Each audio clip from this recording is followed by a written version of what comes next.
9 de junho de 2022. Nesta quinta-feira, a igreja celebra a memória de São José de Anchieta, presbítero.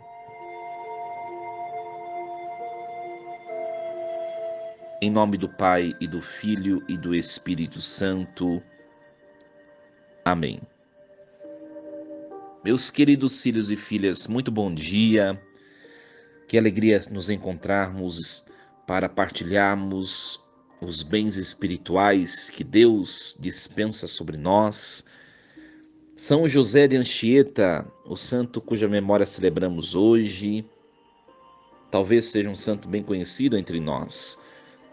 Viveu no século XVI e foi canonizado recentemente pelo Papa Francisco em 2014.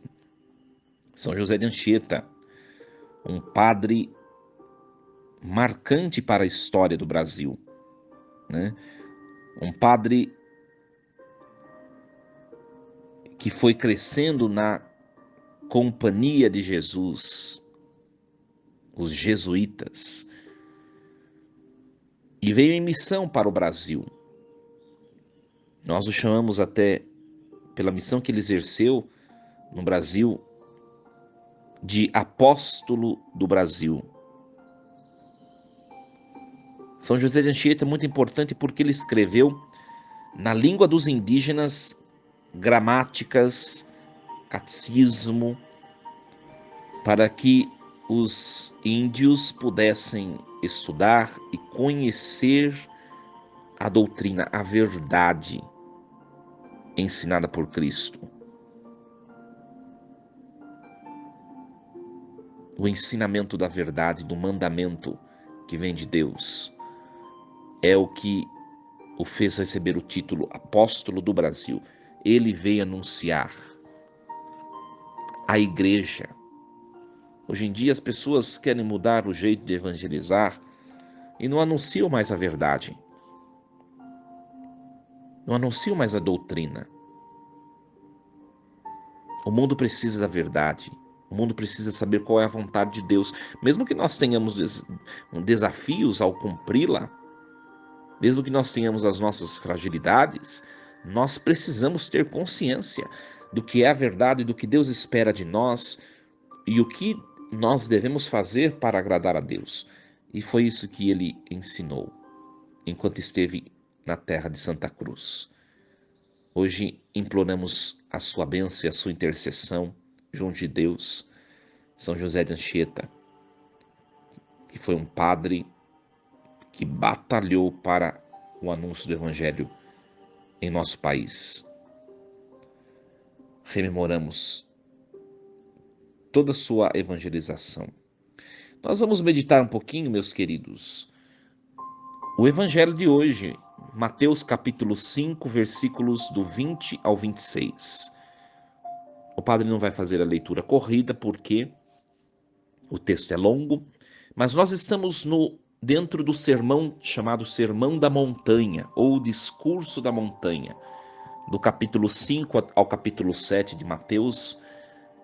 Nós acompanhamos o Sermão da Montanha e hoje é continuidade.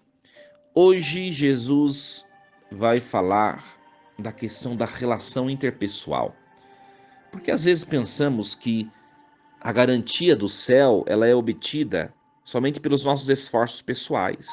O que eu faço para mim, ou o que eu faço em relação a Deus é o que vai garantir a minha salvação ou a minha estada no céu. E hoje Jesus vai desmistificar um pouco essa ideia. Ele vai dizer assim, olha, a relação interpessoal, ela também é decisiva para a nossa entrada no reino dos céus. Por isso que ele vai usar um mandamento antigo. Ele vai dizer, olha, se a vossa justiça não for maior do que a justiça dos mestres da lei e dos fariseus, vós não entrareis no reino dos céus.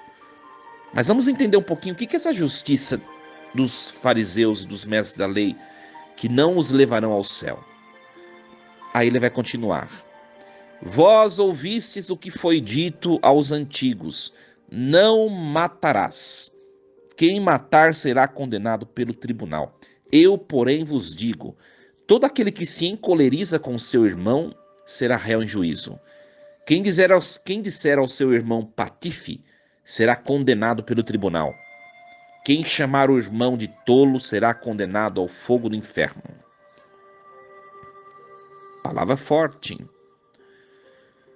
Qual é a justiça dos mestres da lei e dos fariseus? É simplesmente achar que o mandamento de não matar é não tirar a vida biológica.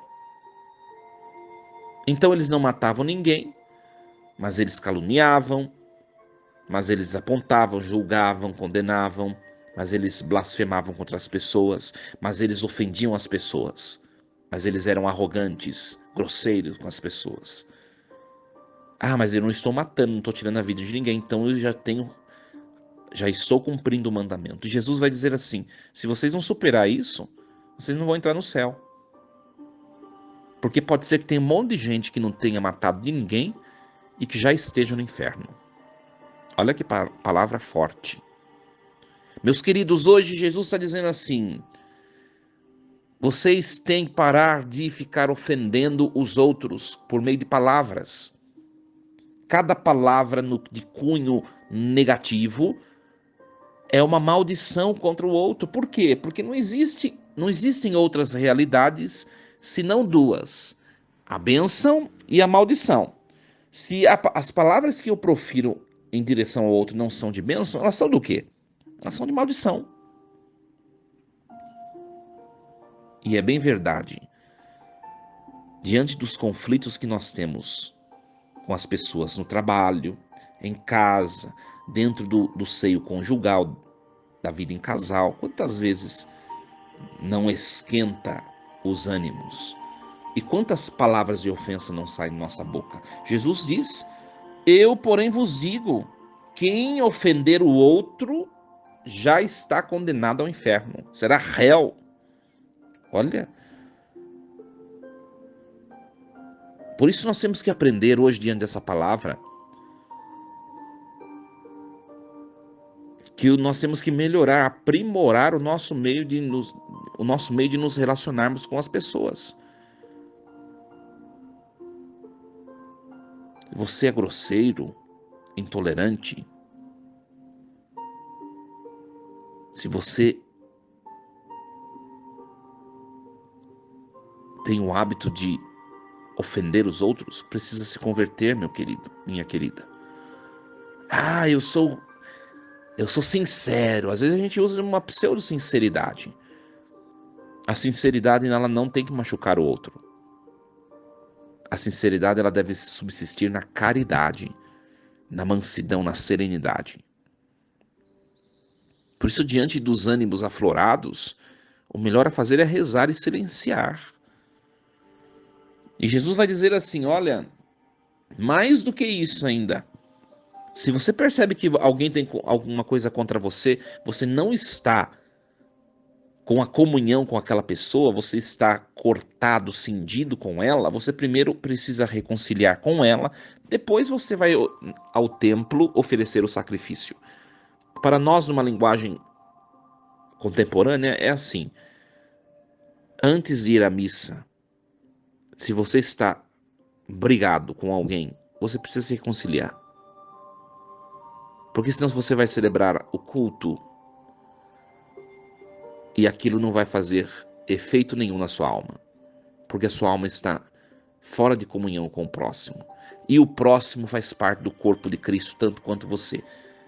Então não adianta comungar o corpo de Cristo se a comunhão não existe na vida em relação às pessoas. O texto vai dizer assim: olha, todos nós estamos a caminhar para um grande tribunal. E esse tribunal é o tribunal de Cristo, que haverá de nos julgar. Sejamos espertos. O Evangelho vai terminar dizendo isso. Se você precisa se reconciliar com alguém, procura reconciliar-te com o teu adversário enquanto ainda está caminhando. Porque senão você vai chegar lá na finalidade da caminhada e o teu adversário vai ser instrumento de condenação para você. O teu adversário vai te entregar ao juiz, e o juiz te entregará ao oficial de justiça, e tu serás jogado na prisão.